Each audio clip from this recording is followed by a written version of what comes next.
الحمدللہ رب العالمین والصلاة والسلام علی اشرف الانبیاء والمرسلین سیدنا و نبینا ابی القاسم محمد اللہم صل علی محمد و آل محمد اور علی آلہ الطیبین الطاہرین المعصومین لا سیما بقیت اللہ فی الارضین روحی و ارواح العالمین لتراب مقدمہ الفدا۔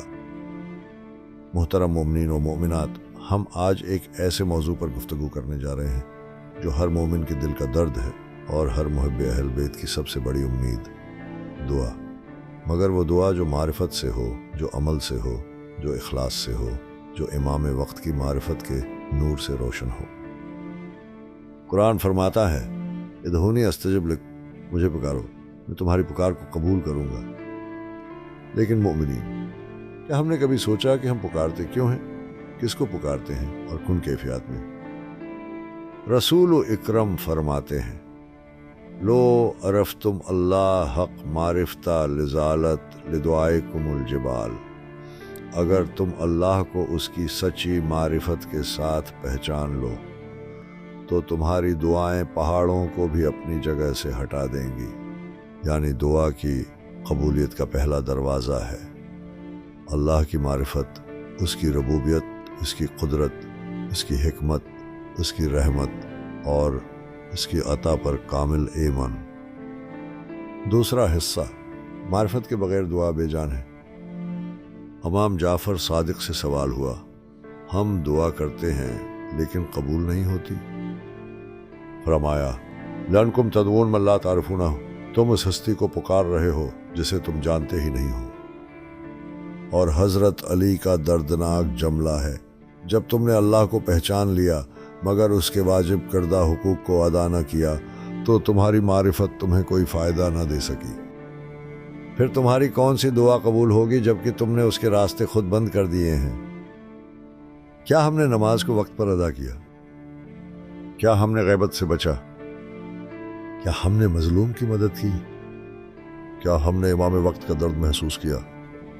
پھر کیسی دعا اور کیسی التجا؟ تیسرا حصہ، ظہور کی دعا، سب سے بڑی التجا۔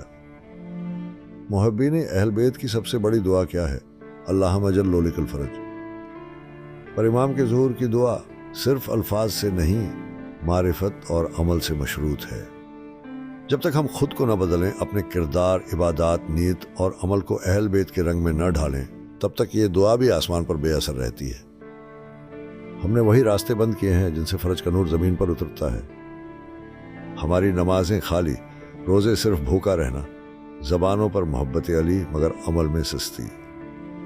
آج اگر ہم چاہتے ہیں کہ ہماری دعائیں مقبول ہوں، امام کا ظہور قریب ہو، تو ہمیں یہ کرنا ہوگا: واجبات کی پابندی، گناہوں سے دوری، اہل بیت کی معرفت کا حصول، امام وقت کے مقصد میں شرکت، زبان سے، قلم سے، عمل سے، دل میں فراق کا درد اور زبان پر التجا کا عجز۔ آئیے مومنین، ہاتھ اٹھائیں، دل کو امام کے غم سے جوڑیں اور اس رب کریم کو پکاریں جس کی معرفت دعا کو پہاڑوں سے ٹکرا دیتی ہے۔ اللہم، ہم گناہ گار ہیں، خطا کار ہیں، بے عمل ہیں، مگر تیرے در سے ہٹے نہیں، تیری رحمت سے نا امید نہیں۔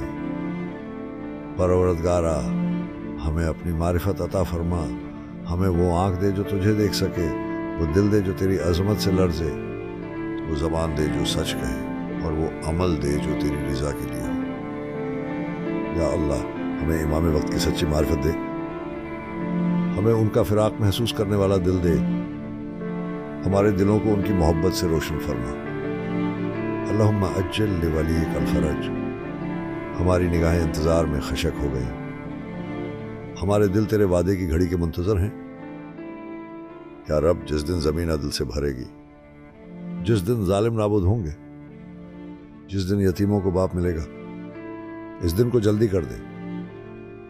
یا صاحب الزمان، ہمیں قبول کر لو، ہمیں اپنے سپاہیوں میں شامل کر لو، ہمارے دعاؤں کو اپنے حضور میں لے جاؤ، ہمیں وہ آنکھ دے دیجئے جو ظہور کا سورج دیکھے۔ اللہم اغفر لنا وارحمنا وثبتنا علی دینک ولا تزغ قلوبنا بعد اذ ہدیتنا۔ اللهم اجل لك الفرج واجعلنا من انصاره واعوانه والمستشهدين بين يديه.